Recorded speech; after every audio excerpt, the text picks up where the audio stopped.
humans, we are animals. We crave the ability to be we. I know it's called me undies. We undies might have sounded differently, right? Is it a disco now? Yeah, it's the after party, so it's now we go with the flash. My goal in life is to be a laptop sticker.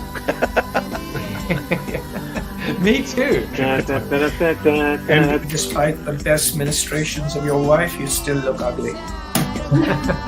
It's a great honor, Mr. Jaffe. It's always nice to be with you. I'm so happy to be with you. I'm honored. Thanks for doing this, too. It's a real service to the community. Thank you for doing this, Joseph, for doing CoronaTV in general. And it's your gift to the universe, and it's appreciated. Very human, and I like that. Look at you! You are insane! How did I do that? You're insane! Well, hello, everybody. Welcome to CoronaTV Wednesday, right? Hump Day edition. And my friend, my co-author, my ex-client, I guess he didn't want to hire me again, Maarten Albarda is my guest today. We're going to talk about everything. We're going to get into the innards of organizational dynamics. We're going to talk about personal and professional motivators. We're going to talk about our hobbies, our interests, our passions, like flying. And this, by the way, is plane spotting. And Maarten, well, you know, I'll ask him when he comes on to identify where this is. Well, he already has, but we'll pretend he hasn't. But he definitely got it right. So remember yesterday, it was the no rhyming day, etc., the National No Rhyming Day. I'm still waiting to hear from you guys what words have no rhyming equivalents. All you gave me yesterday was orange. So think about it for the next 2 or 3 minutes and put it in the comments, and let's just see if you can think of the other words that have no rhyming equivalent. In the interim, I'll just say hello to Joey and hello to Bob. Yeah, it's like Groundhog Day, right? It's just when you thought that you'd been able to leave me behind, I suck you in and we do it all over again. But it's always great. It's different people, different ideas, different thinking, different perspectives. It's all good. So I wanted to share this with you, which is every day I do my birthdays, and I send my birthday good vibes little note on LinkedIn and Facebook. You guys know this if you are regulars. Yes, Michael, you're right. Vacuum. Like I am the Hoover, the Dyson of daily streaming shows. I don't even know if that works.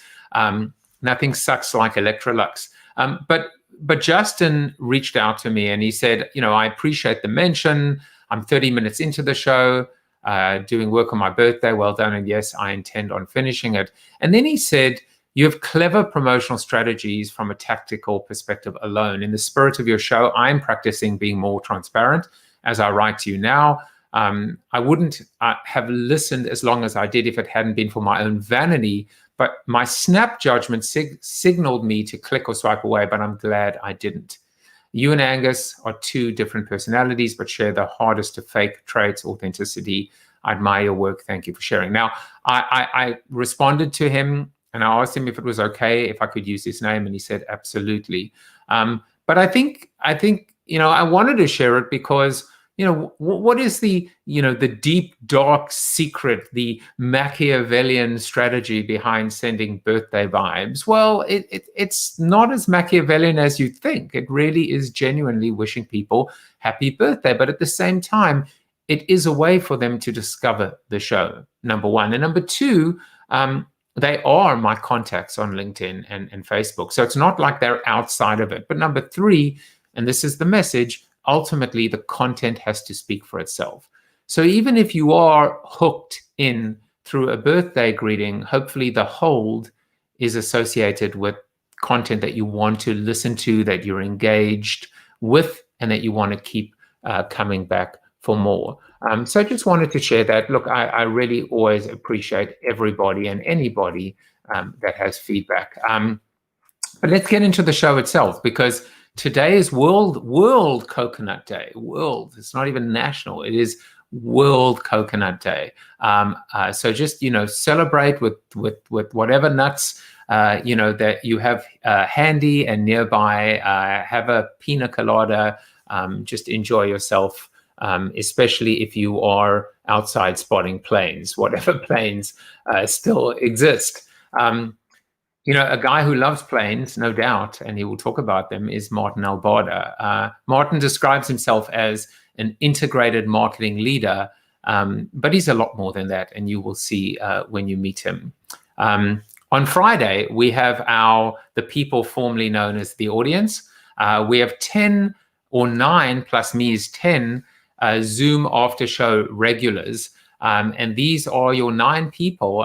What I love about it, of course, is that 3 are former guests. So I love the fact how former guests become current viewers, become current audience, become current community. And of course, if you want to become a part of this show, all you got to do is just come more often to the Zoom after show. Now, is that a tactic? Is that a promotional strategy? Yes and no, but there is a reward built in for engagement and for loyalty.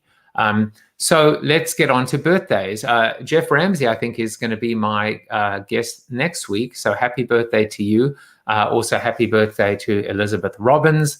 And then on LinkedIn, a very special shout out to Mark Masters, founder of You Are the Media, again, former guest on CoronaTV, very dynamic guy. And I hope you are all having a wonderful day. Well, today's seated soliloquy is entitled Organizational Dysfunction. And of course, it has everything to do with my guest. And I'm sure I know Maarten, he'll have a comment on it at some point in the show.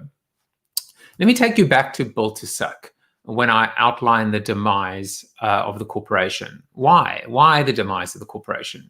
Because size has become a growth inhibitor, not a growth enabler. Because the business model of big business is broken. Because companies have become too big, too siloed, too political, too dysfunctional, too conservative. Essentially, they're slowing down when the world is speeding up. Bottom line, they've lost their competitive edge. But over whom? Well, based on my survival planning canvas that I created, there are actually 3 categories of competitors. There are incumbents, the usual suspects, challengers, the fast-moving, growing companies, and then finally the incubators, the young, scrappy startups. Today, just about 18 months after publication, I wonder if we should add a 4th category, that of change itself, incorporating and including but not limited to technology, innovation, COVID, the rise of the virtual workplace and work from home, and the list grows.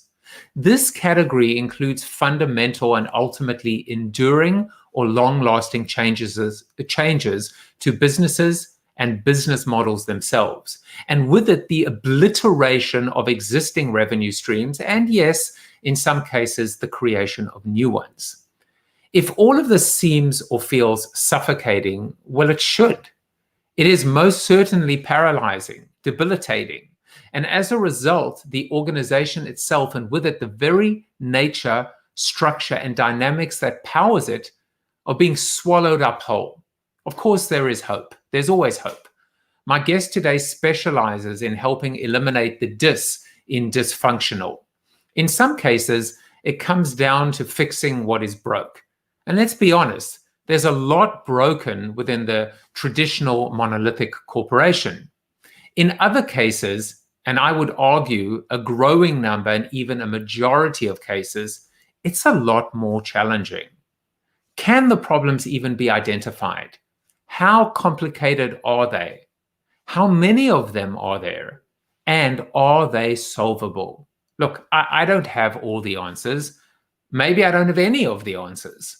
But what I do know is that the level of difficulty or complexity is not declining. It's only increasing, and exponentially so, very, very quickly. Salvation may lie in lean, agile, or fluid. Or perhaps it's in training, development, and capabilities. Or possibly internal communication, or naturally in culture, or all of the above. So get cracking and get your house in order ASAP before it's too late. Because unfortunately, it's just not going to get easier. So you may as well get out ahead of it as opposed to being swallowed up by it. Now, whether you look at that as optimistic or pessimistic, I'm going to look at it as realistic. And another person who I think is quite pragmatic and realistic is Mr. Maarten Albarda.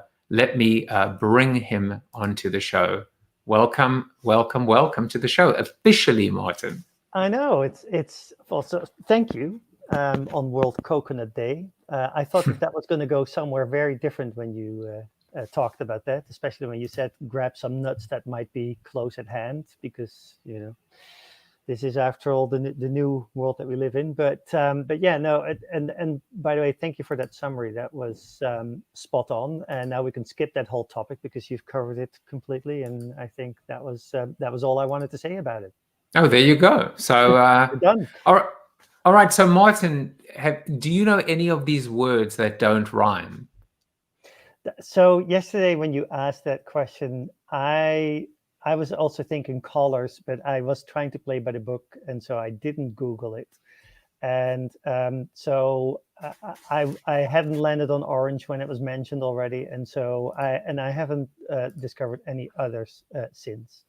Well, there is one color, by the way, and I'll actually reveal all of them. Yellow, because I was thinking yellow. No, yellow fellow. You're a whatever, right? So these are the ones: month, not like punth, silver. Actually, two colors: silver, spirit, chimney, purple, woman. Woman, that's an interesting one. Ninth, and pint. Isn't that a pint? Bind, giant? No, I mean, isn't that kind of interesting? A little bit of fun on Corona TV, wouldn't you say? So yeah, no, some of those words I would still argue you can find words maybe that you can sort of partner up with that, or that sounds so similar that you can sort of rhyme with it. We have an old tradition in Holland around St. Nicholas, which has now become a highly controversial children's holiday or children's celebration. But in the olden days, you would get a gift with a rhyme attached to it, which was usually a little bit sort of making fun of you, or making fun of one of your traits, or making fun of one of your sort of mishaps during the year or whatever. So we are a rhyming nation. You certainly are, except that the dominant color, of course, in Holland or the Netherlands is orange, which we know is a non-rhyming. So there you go. It's Steve Rubin's unbirthday. What is an unbirthday, by the way? Is that like a half birthday? Backwards again? Maybe it just means it's not his birthday, but he still wanted a shout out. Well, then it's my unbirthday too. By the way, thanks for the shout out when it was my birthday not so long ago. Of course, maybe that's why you started listening to me, because you do like my mug, right? I like your mug. Tottenham, as you know, signed many players from Ajax, but unfortunately, Donny van de Beek has gone to Manchester United, so I'm not happy about that. But anyway, John is here, and he said, "Good to see you, Maarten." Yes. Very nice. Joe is prolific on Corona TV. Wow. Yeah, exactly. And he said there'll be an announcement by press release coming out soon. I'm intrigued. What kind of an announcement? I'm guessing it may have to do something with sports and/or football and/or Brazil. Okay, I'm excited. Well, we found out that Neymar has COVID, so hopefully he will be back to his best very soon. And Steve Garfield asks, are those CDs and record albums in the background? Yes, they are. Yes, it's about 2,500 CDs and about, because this is not all the vinyl, it's about 1,250 or so albums. And yes, they are in a searchable database that is accessible to the public. Okay, Maarten. So let's get to the appetizer. Maybe not the meat or the entree yet. Before we get into the fun facts, let's talk a little bit about that fateful day when we met. Yes. Because as the story goes, it was Steve Cook who passed me on to Francois Gaebeli at Coke, who then handed me off to exactly to Tim Kopp, who then left Coke And Tim basically said to, I think it was Tim who came to you and said, I don't know what to do with it. I don't know what to do with this guy. Maybe you do. And unfortunately for everyone, including yourself, you figured out something to do with me. Well, I think we just ran out of excuses to pass you along, and at that time I was fairly new at Coca, so I didn't really have anybody to pass you on to. So I guess you sort of landed with me. But in all seriousness, I thought about that as well, and whether you really realize this or not, but that meeting has led to so much. Your presence in my life, and this may sound all a little bit heavy or whatever, but it's really true. I mean, the impact that you've had on my life has been quite amazing, and who would have known from that sort of first meeting in my dingy little office there on the 14th floor at Coca-Cola Towers in Atlanta, that all of that would happen from it. But you know, and I know that you in the past joked about this as well, that, you know, our meeting kind of unleashed the digital beast in me, which before that was non-existent. I really loved how your brain challenges you, and sort of how you, you know, the different perspective, the somewhat irreverent perspective. I think I've sometimes referenced you as the what did I call you? The interrupter in chief or something like that, the chief interrupter or something like that. Well, you gave me my title when I founded my first company, Crayon. My title was Chief Interrupter, and that came from you. Yeah. So that you made me a published author, which I never in a million years thought would happen. So not just the book, but you also made me made the connection with Media Post, where I'm still writing once every other week to this day. And then in a way, in 2013, when I started my business, you also were my example of, you know, if you sort of grind hard enough, you can actually make a living by yourself, doing your own thing and trying to make your passion your work. And so all of that, or none of that would have potentially happened or happened in that order and in that kind of intensity had you not sort of ended up in my office on that day. So that's quite an amazing accomplishment. So thank you for all of that. Oh, I thought I was going to have to apologize for something, but well, probably also, yeah. But I'll add a few thoughts to that, and of course you're very welcome. The digital beast, it wasn't just you; it was Chris Burgrave as well. It was, you know, even maybe Brito at AB InBev. But I'll never forget. It's very vivid. I know I discussed this many times. I think when you got engaged, I was like so upset that you hadn't told me about it. And I was like, why did you not tell me? And you said, Joe, it's on Facebook. Yeah. I live, and your quote then, if I remember it correctly, was I live my life in full disclosure. And it's still my quote. It says that on my Twitter profile. And so like you were like, but I'm on Facebook. And you almost, I mean, I love the whole continuum of where the student becomes the teacher.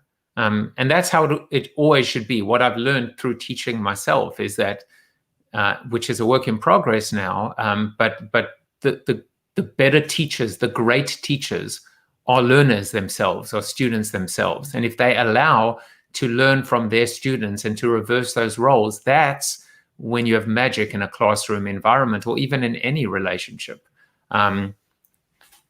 No, and I was going to say, I think we proved that point also when we developed those programs, for instance, with Stanford University. They were very much sort of built on that principle, I think, where we were both students as well as teachers at the same time, and I took so much away from that. So I think, you know, as a moderately successful South African, you've had quite an impact. Yeah, moderately. Well, I'm working on trying to further the moderation. But you know, oh, and look who's here, Mr. Donnelly. Speaking of which, well, you know, it was probably you handed me off to Michael, so it's like the hot potato continued. But I think so. I want to go all the way back to the very beginning. I don't even know if I was speaking at an ad. It was an Ad Week event. It was on like 18th Street. And I think I must have been speaking because this bearded man kind of like almost like jumped on me, and it was Steve Cook, and he was just filled with beans and energy and passion, and he was like, "You're gonna," I think his words were something to the effect of, "You're gonna take me out for lunch." And I'm like, "I am." He said, "Yes, when you find out who I work for." I said, "Okay." And he said, "I work for Coca-Cola." And I said, "Well, I would have taken you out for lunch regardless of where you worked." But I think there is an important word that comes out of this whole dialogue or this whole conversation, and that's the power of serendipity. Of being in the right place at the right time. I don't know whether it's luck or whether it's you know that definition, right? Luck is what happens when preparation meets opportunity. And I have to be honest with you. In some cases, it's very scary to think that you and I might not have met. We may have, ships in the night. If not for this, it's crazy. Huh?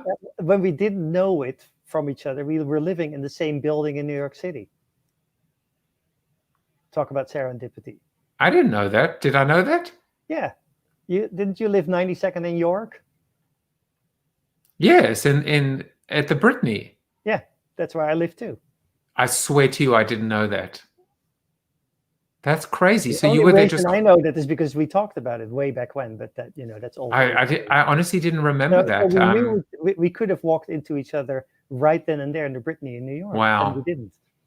That's unbelievable. And so, I mean, I think it's interesting. I mean, if there's a takeaway, and I don't know that there's a nugget where you take away from it, other than just being able to look back on it and recognize it. It's opening yourself up to chance meetings, to possibilities.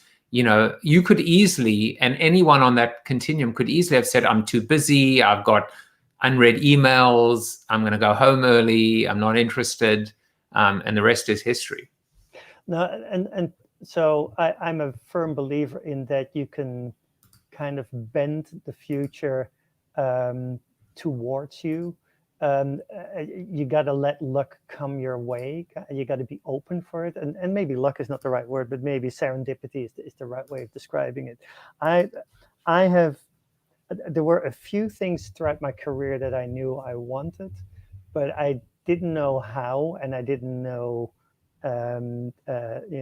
necessarily the strategy to get there. But I knew them, that I wanted them, and I wanted them bad enough that I believed that serendipity sort of bent its way to then allow it to happen. I always knew I wanted to sort of move abroad and live and work abroad. So that was very much in sort of part of when I was younger of what I wanted to experience.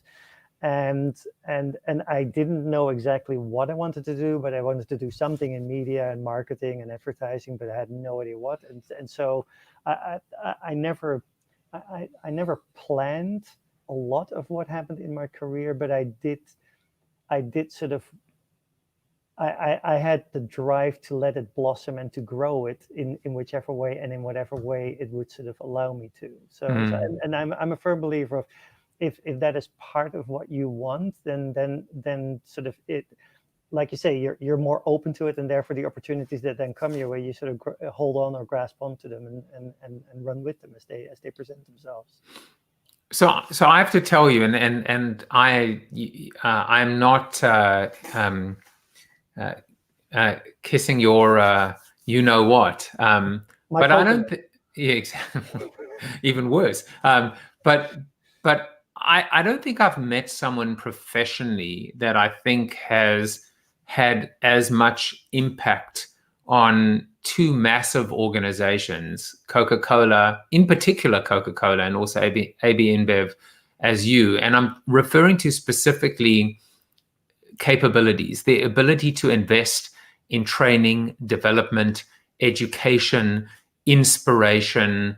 The two of us, it's taken us around the world together, whether it's Mexico, Milan, Shanghai, Stanford, which these programs, it's apparent to me, maybe one of the reasons why organizations are struggling and maybe dying is the lack of investment in the very systems and processes that you implemented. I don't think it is a stretch. I'm saying this, and I'm sure people on that work at Coke that were there with you would back me up on this, which is you may have been the linchpin or the catalyst, or there's no question a vital cog in moving this entire global blue chip brand into the digital era. And I don't think I'm exaggerating that at all. And it all came through capabilities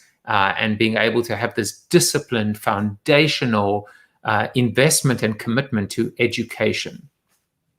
I don't know that I don't know that the organizations would always agree with you with that assessment. I think the people that were part of it, I probably, and I hope to a degree, do. For me, it was relatively easy. There's a couple of things that I've learned about myself. I'm a visual thinker, so I need to see things in order to understand things. That's also when I'm sort of working on stuff, I need to draw it. And so, because if I just read it, if it's just words, it doesn't work as well for me as when I'm a visual thinker. And I love to learn by doing, right? And so I'd rather have done something rather than having just read about it. And it's probably similar to my previous comment. And so when we were thinking about, okay, so how do we get this organization to move? I basically applied those two things. I said, well, it's not enough to just tell them or to sort of, PowerPoint them to death about it, but let's make them see it. And so we at Coke, we organized these global meetings, and we invited all sorts of different kind of interesting people and Joseph Jaffe. I knew that was coming. Yeah, that was an obvious one. But so we did that, and you were very instrumental also in helping us in that, putting together those programs. And then similarly, when I went to Anheuser-Busch InBev, after they just had become Anheuser-Busch InBev, right? But one of my briefs was, well, we are this resultant of many mergers and acquisitions, so we have many different ways of working. None of them are necessarily right or wrong, but it's too many, and it stands in the way, therefore, of working more efficiently, and especially in that day and age, right? They had just taken on, I think it was $52 billion in debt or something to make the deal happen, and so they were looking at ways to sort of cut the cost, and so again, I felt like, well, the best way to do this is to actually put them in it rather than sort of talk about it, and that's what we did, and we created programs for that, and to this day, I very much believe that is a far more effective way of communicating, but also of experiencing, right? If you think about one of the words that's being thrown around a lot is engagement today, right? And so, but if you think about how do you engage a senior leadership, and in the case of AB InBev, it was even the board. Remember, we had board members there, and I was super nervous about them being there, and to this day, I'm still friends with one of them, and so it all worked out. But engaging them, making them see it, interact with, experience it, rather than just hear about it or read about it, I believe is always the better way of doing it. And of course, what we did with Coke and with InBev is and it's amazing because it dates us. It doesn't just date us, but it's a timestamp in history. We turned everyone into bloggers one year and podcasters in 1 year, and social networking. Viral video. Then YouTubers as well. And yeah. I think at least one group was, I think the cops were called on them or something, or cease and desist was issued. And then what was her name? Vivian Ye? Yeah. Was that? Mm-hmm. She, of course, cheated by getting her agency in China to basically inflate all her likes on YouTube. But it was that message, right? And learning by doing, that the only way you're going to, I mean, of course, the other part of this, just to share with people, is every day people would get into groups and they would document their learnings, the takeaways, their insights together. But we made them do that through social media and social networking, and putting it all into a blog and creating a podcast. And the result was, a tremendous I would say not even a renaissance, but just this beautiful celebration of creativity and innovation that came out of both organizations. Well, and I'll say one other thing which was really important, and you just reminded me of that, is because you and I have had a significant discussion about that at the time of writing our book, is that it can't just be information, right? You have to do something with it. It has to be processed into some sort of action or some sort of result, because interesting is interesting, but it's just interesting, right? But interesting translated into something that actually delivers, inspiration to do something different or change the way you do something. And that is, I've always felt that is the most important thing. I've been to many really interesting presentations or events or whatever, and then you walk away and think, yeah, that was interesting. And then you go back to your everyday, and that cannot be, right? If you really want to effectuate change, you have to sort of process it and do something with it, because otherwise it's just yeah, it was interesting, but a movie on Netflix can be interesting too, but it doesn't really need to. It doesn't necessarily always lead to something. So for me, there has to be action. And I remember when we were writing the book, we said we have to. I think we said 1/3 is going to be the problem, 1/3 is going to be the solution, and 1/3 is going to be, so now what, right? So what are you going to do with it? And so 1/3 has to be about actually building action against it. And I think we somewhat succeeded in that. Yeah, and we're gonna touch on Zero shortly, but I think this is a good time to find out a little bit more about Maarten Albarda. Maarten, by the way that I'm realizing the show works is that this is probably consistent with any conversation you and I have had. Everything that we thought we would discuss, we end up discussing something else, but that's fine. But I mean, for those of you, what do you want to know about this man, Maarten Albarda? First of all, he apparently was stalking me living in the same apartment. Who knew? You don't remember that, yeah. But I swear I don't. But here's something that I didn't know either, which is you used to be a DJ in a club and then on radio, and you ended up running a disco funk radio station in Amsterdam. We obviously see that you are still a music junkie with your CDs and your vinyl in the background. But I didn't know that you were a bit of a spinner. Do you still spin though? No, those days are long behind me. Some of my friends still do, and I'm part jealous, and I find it part a bit sad because it hasn't really evolved to anything else. But no, the only time that I do it is I play on my phone with an app called DJ appropriately, and so I play with that. But it doesn't go anywhere except for in my ears. DJ Albarda. Well, here's something else which probably, with all my motif and my background, should be something that especially if you know Maarten, you would know that he's a bit of a plane junkie. He loves flying. He misses flying. He's a plane spotter. But I didn't know this about you either, that you can actually identify planes based on their sound. That seems like a party trick. Right, yeah, and it's big. So I'm not a plane spotter in the traditional sense of the word, that I sort of spent hours and hours next to a landing strip to take pictures of and jot down the tail numbers. It is really more because I've always been fascinated by planes, and it's because my grandfather, he was on my father's side, he was director of the KLM cargo division. When KLM was a very young and early 1950s company. And so when I would stay with him, he had, models of the planes in the house. And so that's sort of probably where it started. And I've always been fascinated by flight. And so I've developed almost, so I've got a lot of books about the history of flight and whatever. And so I'm really more a plane spotter in that sense. But yes, so if you spend a lot of time on planes, and you have as well, you will over time, you'll recognize the differences, and you'll recognize the at least I do, the sounds of different planes. And so I can, as I live under the flight path of Charlotte Douglas International, and without a fault, I can almost always tell which plane goes over, and I can also tell when they do. So every now and again here at Charlotte, they'll have to do a go around because the plane in front of them hasn't moved away quickly enough from the landing strip, or there's a big thunderstorm or whatever. And I can tell when that happens as well, because I can just hear it by how the sound of the engine changes. And so yeah, it's That's it. sad, but yeah. By the way, the plane that you just showed, not the one that is in your background now, because that is obviously the KLM 747, may she rest in peace, the Queen of the Skies, at Maho Beach Airport in St. Maarten, which is appropriate because, right? Because your name is Maarten.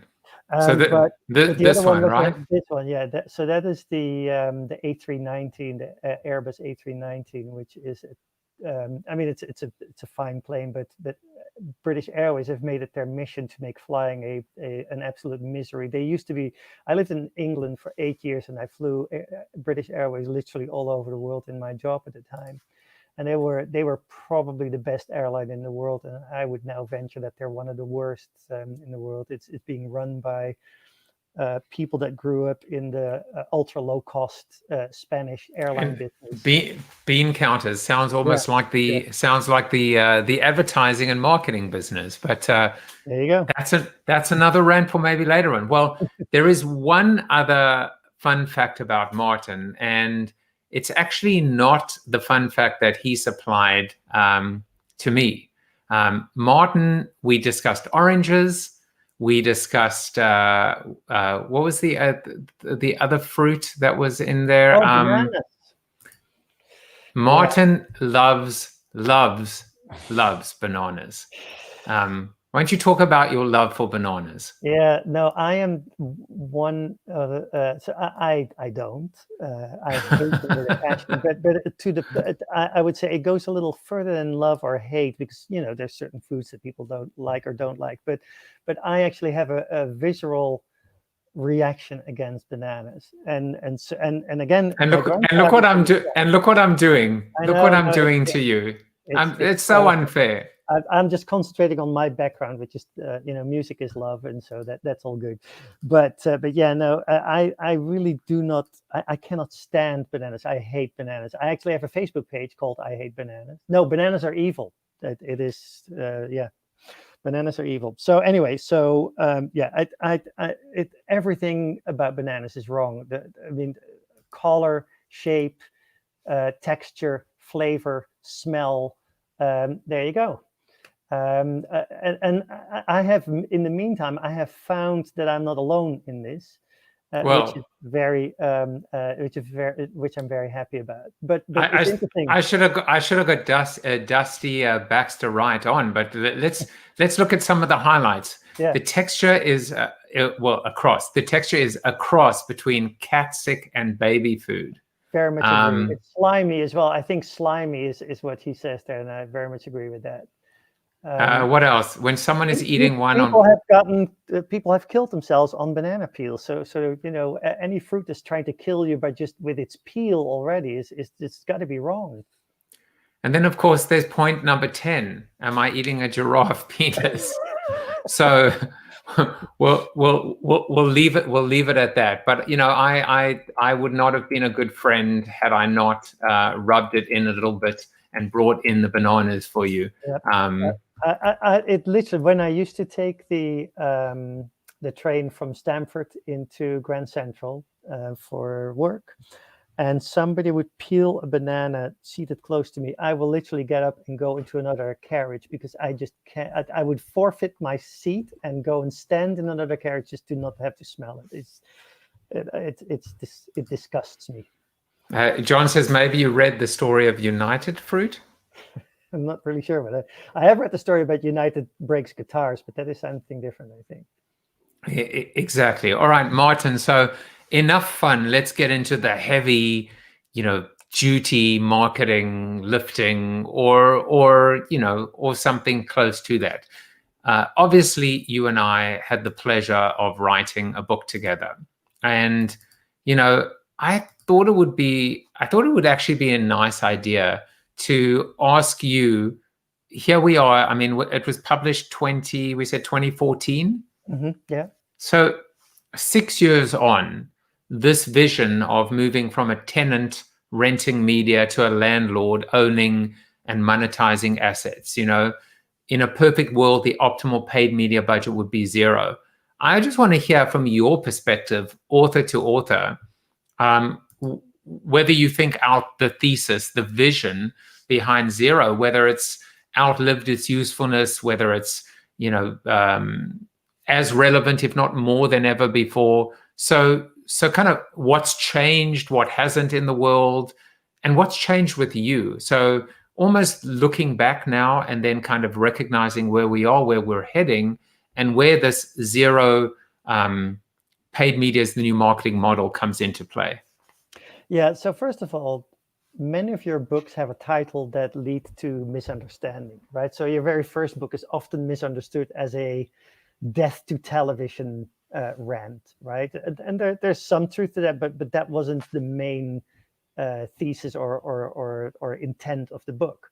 Right. And I think similarly, this book did not have the intention to sort of, okay, let's kill your paid media. It's all nonsense. All you need is a bunch of influencers and some search and free search and free social, whatever, and you'll be fine, right? That wasn't this book. And so the subtitle of the book obviously could lead you to believe that. But I think the basic premise of the book stood the test of time and also is still very much relevant, maybe if not more relevant today. What I will say is we might have been, as you are, at the time, maybe a little bit naive in some of the thinking around it. But I think the basic tenets of the book and also the wise lessons that are in it, and I would everybody urge you to buy it and read it. You can buy it secondhand for very little money on Amazon Marketplace. Also, I got a few copies in my garage if you're looking. Yeah, there you go. This desk that I'm sitting behind is propped up to stop it from wobbling. No, I'm just kidding. No, but I think a lot of the basic premise of the book is absolutely relevant still today, and is something that I still live by today as well. And I think one of the key things that I still to this day also tell my clients that I work with is, yes, of course, you're going to be a tenant somewhere because you're going to need that real estate, and there's no way that you replace all of it with your own stuff. But rather than going there first, let's make sure that you go first to what is right for you, and right in front of you, that is your own stuff. So let's fix that, and then from there, let's see what else you need, and so landlord first, tenant second is kind of how I would describe that. I use I would always use the analogy of the story of the professor who walks in with a jar, and he says, and it's an empty jar, and he says, "Is the jar full?" And they go, "Well, of course it isn't." And then he puts a whole bunch of big rocks in, and he says, "Well, is it full now?" And they said, "Yes, it's full." And he goes, "Well, think again." And he puts a bunch of stones that fill in between the gaps. He says, "Is it full?" They say, "Yes." He goes, "You're still not getting it." Then he adds little pebbles and eventually sand.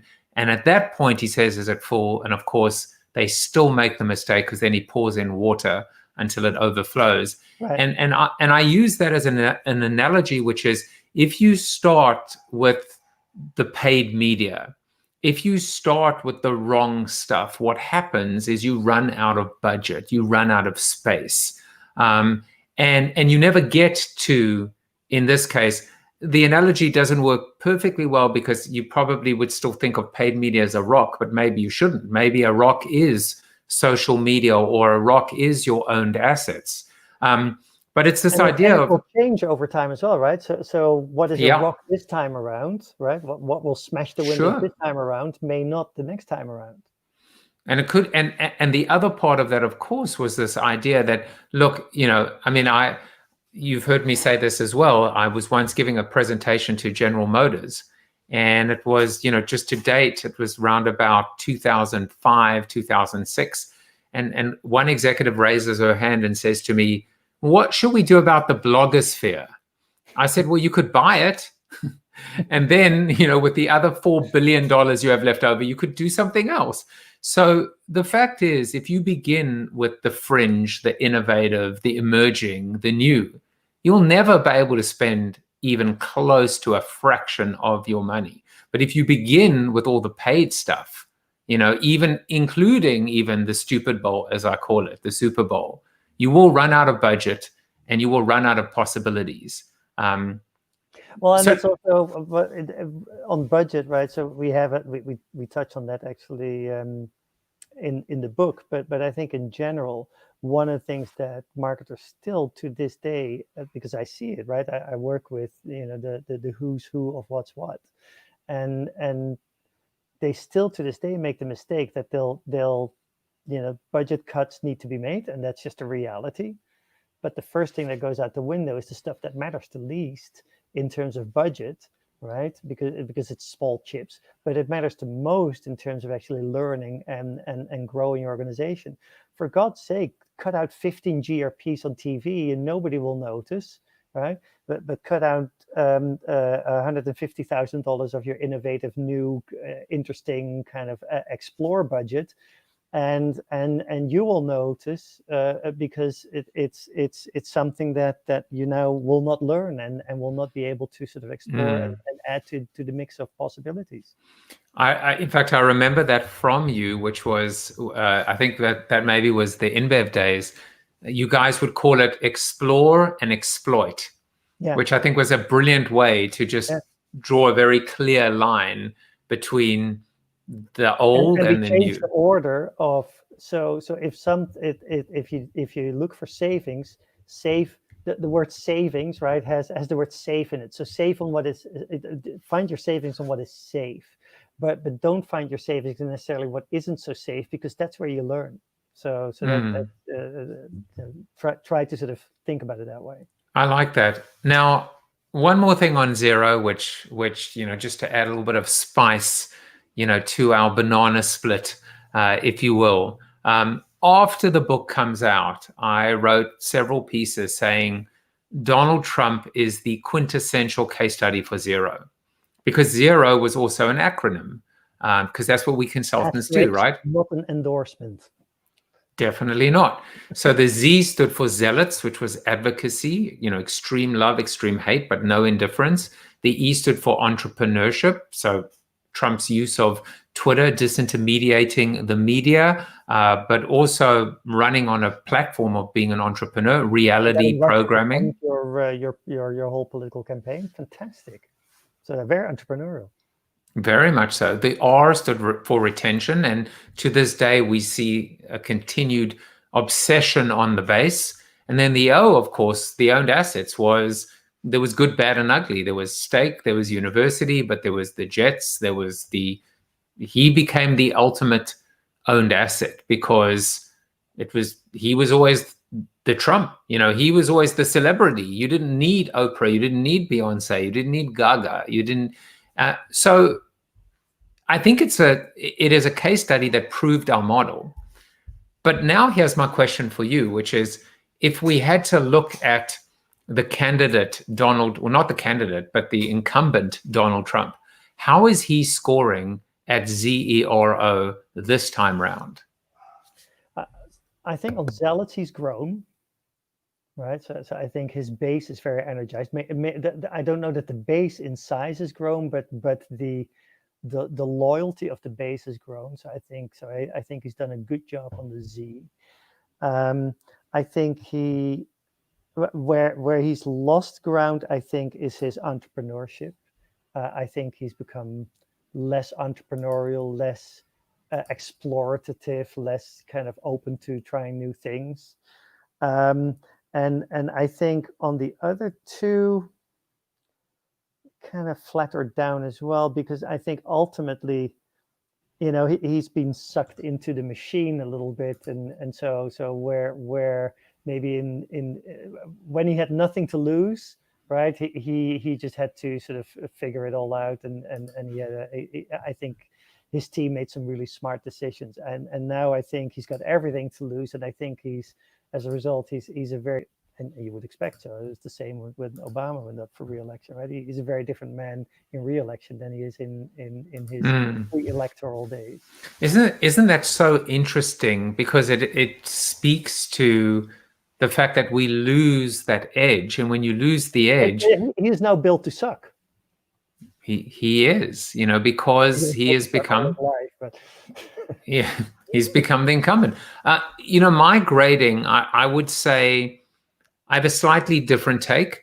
I think the Z is interesting, whilst the fervor is increased within his camp, it has equally increased in the other camp. So the people that love him, maybe now that has risen, but the people that hate him has risen as well. And so that might create a little bit more of a dampening or canceling effect.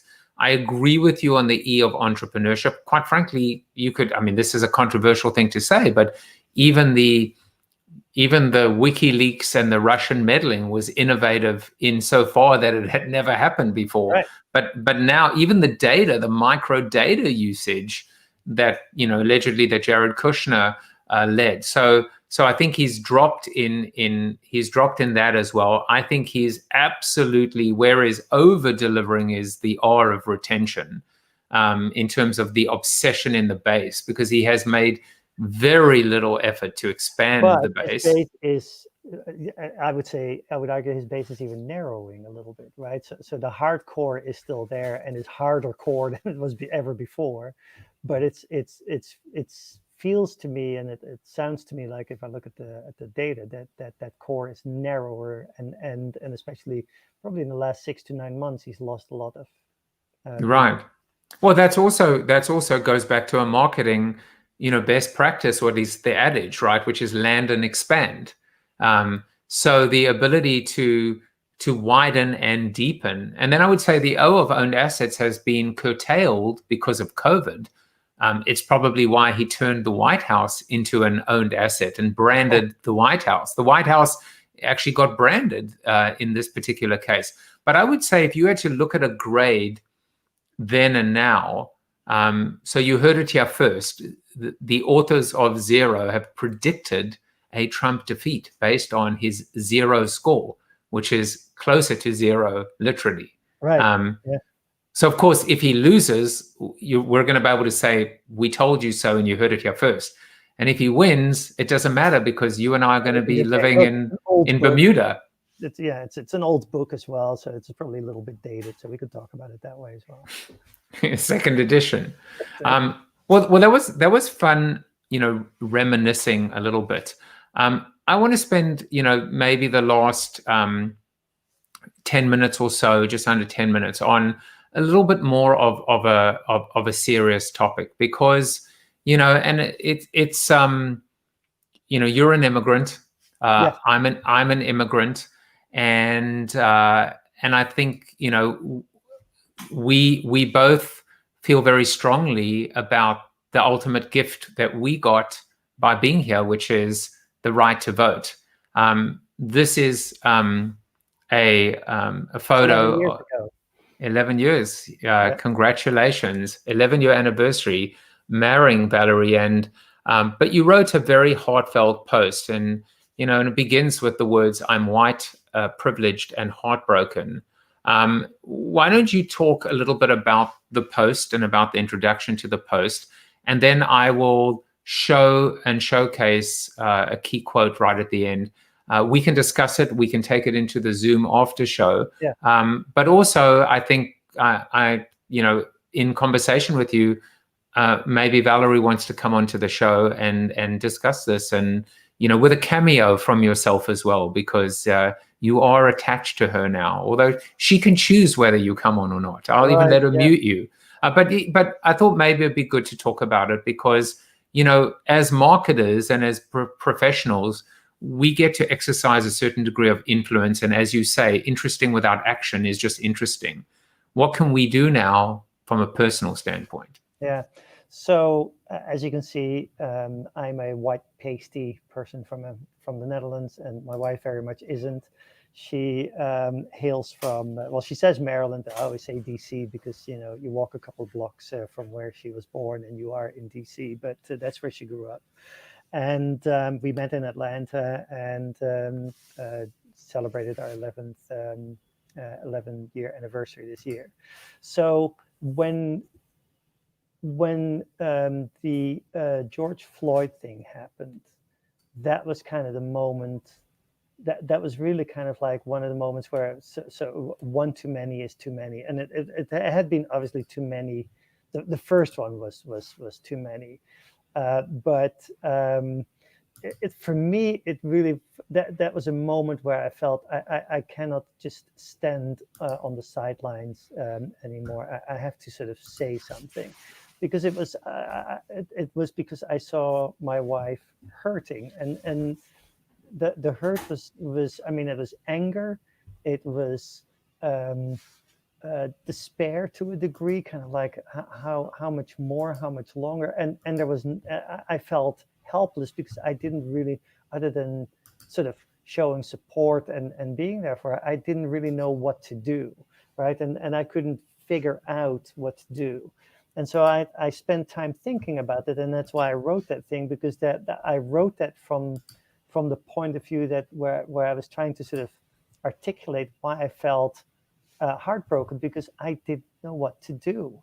I will the color of my skin will never change unless I go to the beach, in which case it turns bright red, and then I peel, and then it's back to where I am. And so I will never experience the kinds of things that a non-white person will experience, right? If I get pulled over by the cops, I don't worry about it at all. And, you know, if I've speeded, I worry about the ticket, but I'm not going to think I might get killed right now. Or if if I'm just lying in my bed and the police break into my house, right? First of all, I wouldn't even think that was a possibility. And I certainly wouldn't think I would get shot for just lying in bed. And so, or apparently standing next to my car with my kids in the back seat. And so I felt very kind of hopeless in that feeling, and I thought the only thing that I can do, that I genuinely can do, because I also don't want to sort of do the obvious thing and say thoughts and prayers or whatever, all that nonsense, right? Because it's nice, and we should say that, and we should be outraged, but what can I do, right? It goes back to that. And so I felt the only thing that I can genuinely do is to really pay attention to who says what and who promises what, and to take them to task on that. And with that, I mean in politics, right? So the only thing that I can genuinely do is cast my vote to those people that genuinely, not just words, but genuinely show that they're going to be able to at least try and make a difference and address these kind of things and do something about the injustice and the things that need to be corrected. Let me read you this quote. You said, my most powerful voice as a privileged white male, and probably the only tool I have to credibly drive change, is my vote. I promise that my vote now and in the future will go to those who have real plans that address what needs to change. No empty slogans, but real ideas. That's right. Yeah. And so I felt that if I can, if there's anything I can do, it is that. And then since that time, since I wrote it, there's one other thing that I have added to it, and that is I've always been very sort of careful about having a voice about these issues, because I felt, but maybe it will look bad on my business or whatever else. And I've come to an age, and also at a point in my career, I'm kind of thinking, screw it. I'm just so I will not only just use my voice, but I will also show other people that is what I'm doing, and that is what I care about, and why I care about it. So yet again, Maarten Albarda living his life with full disclosure, full disclosure, and full transparency. And Jan said, from betrayed by my country to inspired by my countrymen. I think it's a beautiful way to capture it. It's funny, Maarten, because if there's a way to put a bow on this conversation, I'm seeing more and more people quitting Facebook because of Facebook's actions, quitting Facebook because the rhetoric is the noise level is just insanely high, that it's just migraine creating. And I think what you're saying is, don't quit, not now, but figure out a way to channel your energy, your focus, with a commitment to creating enduring, long-lasting, meaningful change. But again, it comes, if I had to summarize, interesting, but interesting without action is just interesting. Right. Yeah, I would agree. Well, we hope we will see what happens in November. But remember, Maarten and I predicted today that that the zero score, which we just made up today, which will be available in the second edition of Zero, has indicated. I tell you what we should do, by the way, and we can maybe discuss it in the Zoom after show. In fact, let that be a little tease for the Zoom after show, which is where we're heading in about, I don't know, a minute or so. Is let's see what the zero score is for Mr. Joe Biden, and see how that compares. We're objective, right? We're just looking at both candidates equally. But Maarten, it's been it's just really great to catch up with you, and this really is two old or aging friends catching up, and I look forward to Valerie coming on the show.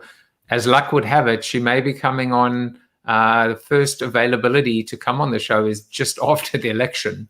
She'll be either elated or in tears on that episode. Well, the day after the election, we actually have a guru coming on to do meditation. So we're going to do a... Oh, I heard that yesterday. Yes. Yeah. Right. So you can find out more about Maarten at mlamarketingconsulting.com. You can follow him on all the socials and experience what life is like in full disclosure. Maarten, final word to you. Otherwise, we'll head on over to the Zoom after show. No, I think I've said everything that we were going to talk about. So let's go over there and see what other people have to say, and we'll engage with them. Will do. All right. And I will be back tomorrow with Warren Berger, author of A Beautiful Question. I think I got that right, and I'm looking forward to that. But other than that, we're heading out, and we'll see you guys tomorrow. Take care, everyone. Bye-bye. Thank you for watching Corona TV with your host, multiple author and global keynote speaker, Joseph Jaffe. Corona TV is the show about hope, positivity, optimism, and if there's time left over, a little bit of marketing. The after show on Zoom starts right now at bit.ly/Corona TV After Show. If you like the show, tell a friend or two. Please subscribe to the show at coronatv.show. And if you want to get inside news, previews of upcoming guests, and much more, text Corona TV to 66866 or visit josephjaffe.com/subscribe to sign up for the show's newsletter. And despite the best ministrations of your wife, you still look ugly.